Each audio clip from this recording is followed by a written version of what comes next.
People of the internet, welcome back to another video. It is I, Don Thomas, back in here with another one. As always, folks, the likes, the comments, the subscribes are all greatly appreciated. Thank you so much for the support on this channel. Without further ado, let's go ahead and dive into today's topic, folks. I got another video pulled up here. This one also comes from CNBC, entitled, Why Walmart is Going After Wealthy Shoppers.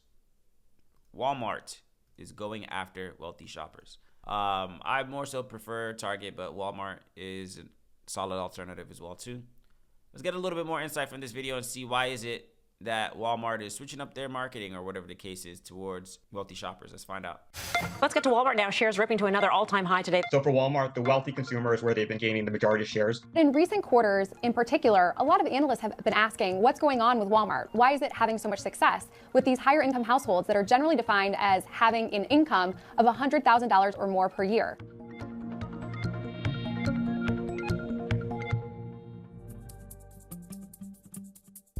I'm Melissa Repko, and I'm a retail reporter for CNBC. For the past few weeks, I've been hearing a lot about Walmart's gains with upper-income consumers. Those shoppers contributed again to the company's results in the most recent quarter. U.S. e-commerce sales grew 20% in the quarter, and home delivery, popular with those wealthier shoppers, is getting Walmart's online business closer to profitability, too.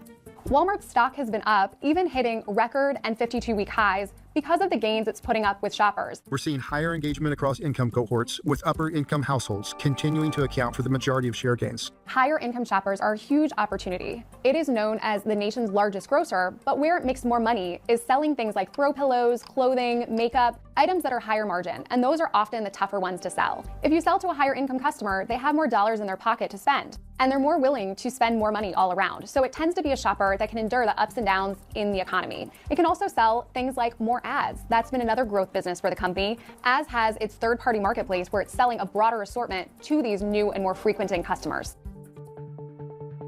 And it really boils down to three factors, according to the reporting. Walmart for a long time has focused on everyday low price, but it's been talking more about ways to make shopping easier for all of its customers. Things like dropping off purchases at people's doors. And one way it's done that is it launched Walmart Plus. Its answer to Amazon's Prime program and a way to get people to sign up and stick with its online shopping business. As it's attracting more of these households, they're buying things like gluten-free items, organic items, the types of items that Walmart has added to its assortment.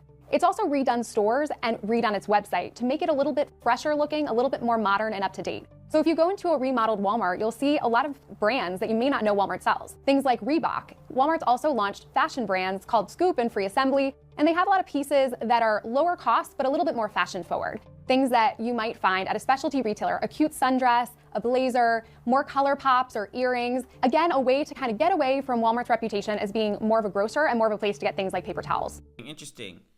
Prices seem to be going up on a lot of different things. I remember, of course, Walmart being a place where you could maybe save a few extra dollars.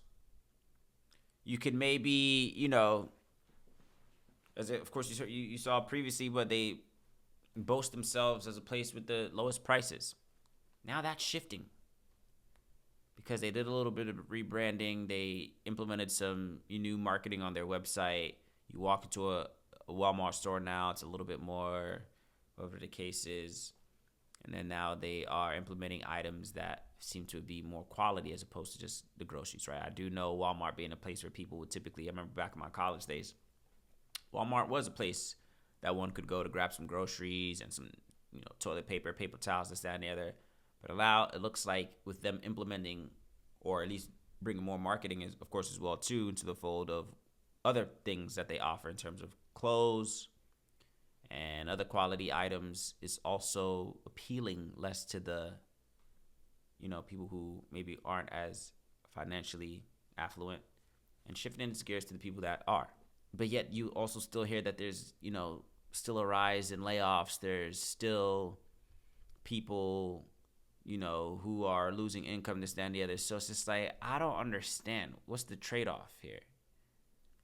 What's the trade-off? I don't understand. Like, where are the people who aren't making, of course, you heard they're saying that it's maybe targeted towards the average household or, the American household that's making $100,000 or more. I think it's just a norm now that people think that everybody makes $100,000. I feel like that's maybe the goal. And some would even argue that's not even a lot these days, some would say. But it's just like, if the businesses are marketing and appealing more to that type of income level household, but you're also hearing about people getting laid off and losing their jobs and this, that, and the other, and they're just by being financial strain across all factors with inflation and this, that, and the other. What's the solution? Something's not adding up. The math ain't mathing. Again, I've been saying it for some time, man. Like, the new world that's forming, just like the Hunger Games, like I've been saying for some time, it's getting a lot difficult to maneuver in this world if you don't have resources, plans. You see what I'm saying? Like, the world is changing. It's like it's forcing people into poverty. I did a video on that not too long ago as well, too. I saw another headline. Somebody else said as well, too. Poverty is being thrust upon you. It's like the walls are closing in, as they say. And those walls are called poverty and financial strain. You see what I'm saying? Now, sink or swim, some would say, right? Okay, cool. If the society's trying to thrust poverty upon me, how can I counteract that? Whether that be by work or whatever the case is, what creative elements can I implement into my life to see to it that I can keep my head above water with this, ploy to keep me poor? You see what I'm saying? Like, the rules of the game are getting just difficult, folks. As I've been saying, like, it's getting harder and harder to survive. It's getting harder and harder to pay our bills. It's getting harder and harder to buy groceries. It's getting harder and harder to buy gas. It's getting harder and harder to afford ourselves a little, some every now and again. And it's just like, I feel like the system is making it that way. What's the solution? Of course, I never want to present problems without asking for solutions. I always encourage you guys as well, too. Those of you that are a lot more smarter than me and more knowledgeable than me in certain sectors, I want to hear your answers, bro. What is the solution? What are people to do? What's the average human supposed to do? I'm talking about the average human being. I'm not talking about the people who are already wealthy and have, resources and families and heirlooms passed down to them. I'm talking about the average American single-family household or whatever the case is. What's the average human here in America supposed to do to stay above water when Walmart is even turning its back on you and appealing to the rich and wealthy class? Soon they'll tell you 7-Eleven is high class only as well, too. Then what? I don't know, folks.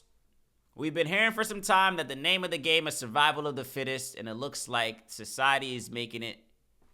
Society's increasing the difficulty level, right? As if we were playing a video game. You know how you play a video game? You got easy mode, you got a little bit challenging, then you got expert. Society is like changing the difficulty level of the game here in America to expert level. So to be able to beat the game, or at least play the game at an expert level, you got to implement expert skills. To be completely honest, that's just my viewpoint on the world. That's the best analogy I could give you. Society right now, here in America, is on an expert level difficulty, meaning it's at its most difficult to maneuver to be a participant in the game. I see why a lot of people are putting down the controller and saying they don't want to play this game anymore. And how the American dream is going out the window and things of that nature. There's a lot of things that are happening in this world that's just making it harder for people, and people are turning to, when they feel like their back is against the wall and feel like they have no more other options, they're just saying, I don't want to play this game anymore. The American dream needs to be redefined. I think people are leaning more to the option of not going by society standards and making standards for themselves that make the most sense. I've been saying that for some time. Live a life that makes sense to you. You don't have to play the game. I've been saying it. Play the game, but don't play the game. Remember, I've been saying that for some time. Play the game, but don't play the game. Play a game and implement rules that make sense to you, so that way you can at least extend the life expectancy or, limit the difficulty level for yourself and your household. Because again, for the average human being who doesn't have the 6-figure salary, who doesn't, whatever the case is, like, what are they supposed to do? Those are my thoughts. Of course, I want to hear yours down in the comment section below. As always, the likes, the comments, and subscribes are all greatly appreciated. I will catch you guys on the next one.